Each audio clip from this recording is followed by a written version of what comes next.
વિસર્જનને પગલે સુરત શહેરમાં બીઆરટીએસ કે સિટી બસ દોડશે નહીં। વિસર્જનને પગલે મંગળવારે સુરતમાં બીઆરટીએસ સિટી બસ દોડશે નહીં। સુરત શહેરના વિવિધ વિસ્તારોમાં મંગળવારે ગણેશ વિસર્જનની યાત્રા નીકળશે, જેને કારણે સુરત મહાનગરપાલિકાએ શહેરના તમામ રસ્તા પર સિટી બસ કે બીઆરટીએસ બસ નહીં દોડાવવાનો નિર્ણય કર્યો છે। વિસર્જન યાત્રા વિવિધ રૂટ પર થઈ કૃત્રિમ તળાવ કે દરિયા કિનારે પહોંચનાર હોવાથી બસ નહીં દોડાવવા નિર્ણય। શહેરમાં ગણેશ વિસર્જનની પ્રક્રિયા શરૂ થશે ત્યારે યાત્રા શહેરના વિવિધ રૂટ પરથી પસાર થશે અને કૃત્રિમ તળાવ કે દરિયા કિનારે પહોંચશે। આખો દિવસ વિસર્જન હોવાથી અનેક રસ્તાઓ પોલીસ દ્વારા બંધ કરવામાં આવ્યા છે,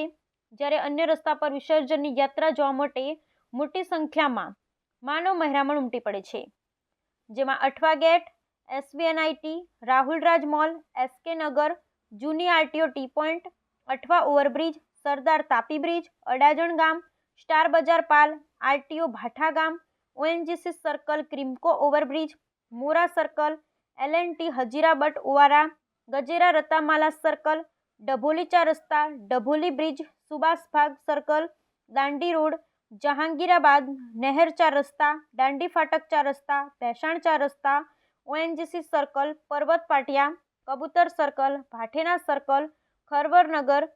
રોકડિયા circle, Udhna Magdalla road, socio circle, Gandhi Kutir, Bhatar overbridge, breadliner circle, Anuvrat Dwar bridge, પનાસ નહેર, વેસુ કેનાલ રોડ, રાજહંસ ચાર રસ્તા, આબવા ચાર રસ્તા, હજીરા હાઈવે રોડ, એસકે નગર ઓવરબ્રિજ